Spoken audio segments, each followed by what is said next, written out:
Shalom, salam damai sejahtera Bapak Ibu, Saudara dan Saudariku seiman. Senang berjumpa kembali dengan Anda dalam permenungan harian Sabda Tuhan, Embun Sabda, Rabu 23 Maret 2022. Semoga Anda dalam keadaan sehat, tetap semangat, tetap tersenyum, dan tetap berpengharapan pada Tuhan kita Yesus Kristus. Anda selalu dalam lindungan kasih Tuhan.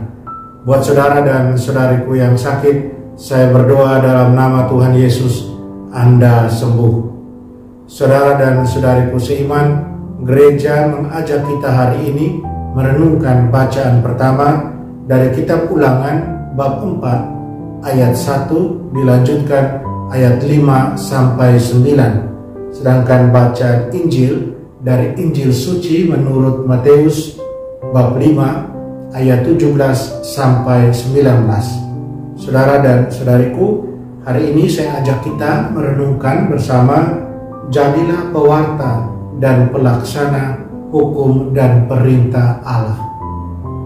Saudara dan saudariku, mari sebelum kita dengarkan dan renungkan firman Tuhan, kita tandai diri kita dengan tanda keselamatan dalam nama Bapa dan Putra dan Roh Kudus. Amin. Injil suci menurut Matius bab 5 ayat 17 sampai 19. Dalam khotbah di bukit, Yesus berkata kepada murid-muridnya, "Janganlah kamu menyangka bahwa aku datang untuk meniadakan hukum Taurat atau kitab para nabi. Aku datang bukan untuk meniadakannya, melainkan untuk menggenapinya. Karena aku berkata kepadamu, sungguh selama belum lenyap langit dan bumi ini, satu iota atau satu titik pun tidak akan ditiadakan dari hukum Taurat sebelum semuanya terjadi. Karena itu, siapa yang meniadakan salah satu perintah Taurat, sekalipun yang paling kecil, dan mengajarkannya demikian kepada orang lain, ia akan menduduki tempat-tempat yang paling rendah di dalam kerajaan surga. Tetapi siapa yang melakukan dan mengajarkan segala perintah Taurat, ia akan menduduki tempat yang tinggi di dalam kerajaan surga." Demikianlah sabda Tuhan. Terpujilah Kristus. Saudara dan saudariku yang terkasih, bagaimana kita memandang hukum Allah, perintah Allah? Apakah kita memandang secara positif atau negatif? Sebagai orang beriman, jawabannya pasti secara positif. Mungkin orang yang tidak beriman akan memandang secara lain. Saudara dan saudari, sikap Yesus terhadap hukum dan perintah Allah jelas dan dapat disimpulkan atau diringkas dalam Mazmur 119. "Oh, betapa aku mencintai hukum-Mu. Ini adalah meditasiku sepanjang hari." Bagi orang Israel, hukum dapat merujuk pada 10 perintah Allah atau juga merujuk pada 5 kitab Musa yang disebut Pentateuch, yang menjelaskan perintah dan tata cara Allah bagi umatnya. Hukum juga mengacu pada seluruh ajaran atau tata cara hidup yang diberikan Allah kepada umatnya.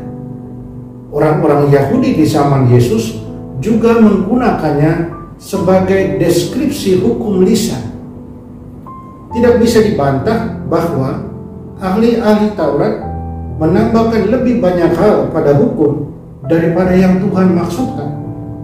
Itulah sebabnya Yesus sering bersitegang dengan mereka. Yesus sering mengutuk hukum yang mereka buat, yang dibuat ditambah-tambahi oleh ahli-ahli Taurat.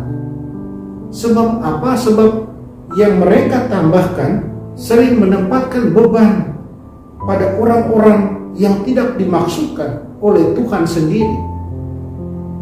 Yesus bagaimanapun membuat jelas bahwa esensi dari hukum dan perintah Allah, perintah dan cara hidup yang diberikan oleh Allah kepada umatnya harus digenapi, harus disempurnakan. Dan Dia datang untuk itu. Dia datang untuk menggenapi dan bukan melenyapkan. Saudara dan saudariku yang terkasih dalam Kristus, Yesus mengajarkan penghormatan terhadap hukum Tuhan. Hukum Tuhan itu penghormatan kepada Tuhan sendiri, pada hari Tuhan, penghormatan kepada orang tua, penghormatan terhadap nyawa, properti, nama baik orang lain, penghormatan terhadap diri sendiri dan sesama, agar keinginan yang salah atau menyakitkan tidak menguasai kita. Penghormatan terhadap perintah-perintah Allah mengajarkan kita jalan kasih, kasih kepada Allah dan kasih kepada sesama. Saudara dan saudariku, apa yang tidak mungkin bagi manusia adalah mungkin bagi Tuhan, dan bagi mereka yang menaruh iman dan kepercayaan mereka kepada Tuhan. Melalui karunia Roh Kudus, Tuhan mengubah kita dan menjadikan kita seperti dirinya. Kita adalah ciptaan baru di dalam Kristus, karena kasih Allah telah dicurahkan ke dalam hati kita oleh Roh Kudus yang telah dikaruniakan kepada kita. Tuhan memberi kita rahmat untuk mencintai seperti Dia mencintai, memaafkan dan mengampuni seperti Dia memaafkan dan mengampuni, berpikir seperti Dia berpikir, dan bertindak seperti bagaimana halnya Dia bertindak. Tuhan mencintai keadilan dan kebaikan, dan Tuhan benci setiap bentuk kejahatan dan dosa.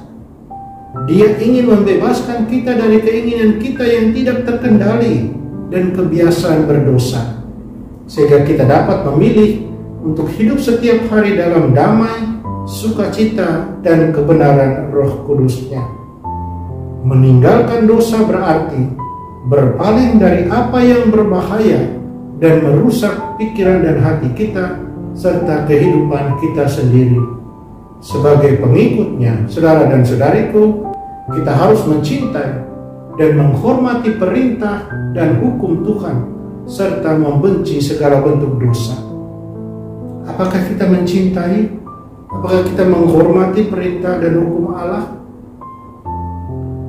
Ingatlah bahwa kalau kita sudah mencintai dan menghormati hukum dan perintah Tuhan Allah kita, maka akan mudah sekali bagi kita untuk menjadi pewarta dan pelaksana perintah dan hukum Allah itu. Amin. Mari kita berdoa mohon kekuatan dari Tuhan. Tuhan Yesus, semoga hari ini Engkau mengarahkan dan menguduskan, memerintah dan mengatur hati dan tubuh kami, pikiran dan perbuatan kami, agar seturut dengan kehendak-Mu, seturut dengan hukum dari Bapa di surga, dan dengan demikian kami semua boleh diselamatkan dan dilindungi oleh kasih kuasa-Mu. Amin. Mari kita mohon berkat Tuhan. Tuhan serta-Mu dan serta-Mu juga. Semoga kita sekalian, semua orang yang kita kasih dan sayangi, usaha dan karya kita dibimbing, dilindungi, dan diberkati Allah yang Maha Kuasa, Bapa dan Putra dan Roh Kudus. Amin. Saudara dan saudariku, jalanilah hari ini dengan senyum.